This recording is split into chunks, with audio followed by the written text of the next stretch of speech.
जय हो गुरु मछंदानाथ, इसकी दोनों ठीक हो जाए। अरे बाप रे बाप, ये तो सही सतयुगी महाराज लगत। अरे आप बहुत हम ऐसा गलती ना करो। ठीक है बचवा। महाराज जी बहुत चलन नहीं जोगिराज, ये नहीं हो सकता जोगिराज। ये आप क्या करें जोगिराज?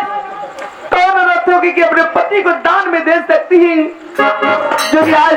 एक बात मैं आपसे कहना चाहती हूँ। कहो महारानी, क्या कहना चाहती हो? सुन बात तू सुन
हीरा मोती ये सब मेरे लिए कंकड़ पत्थर के समान है।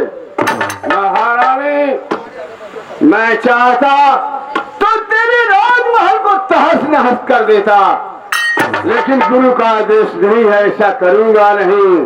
क्या आखिरी बार पूछ रहा हूँ, तू अपने पति भरथरी को मेरे हवाले करती है या नहीं?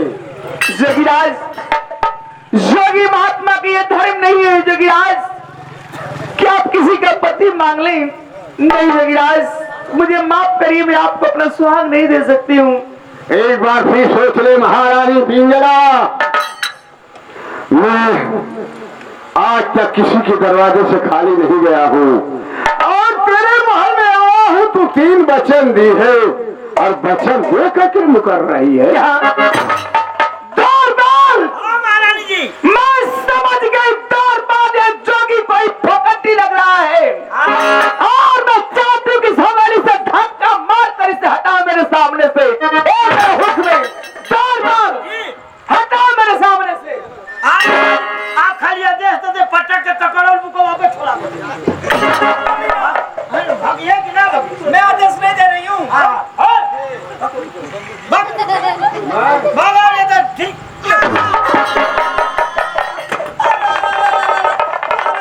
दादा की कैसे खजवा पे जो डरा दे वो। अरे महारानी जी, अरे मुझसे टकराएगा, अरे हाथ जोड़। गुरु गोरखनाथ से अरे टकराएगा। गुरु गोपालनाथ जी, अरे मार खजवा तो दादा। अब नहीं भगाएगा, नहीं मारेगा।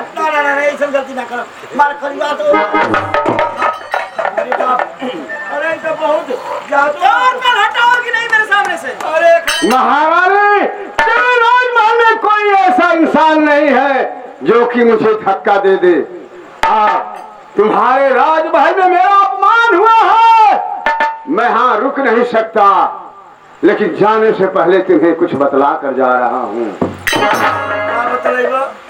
ये झोरिया और सरंगिया मैं तेरे राजमहल में ही टांग कर जाऊंगा।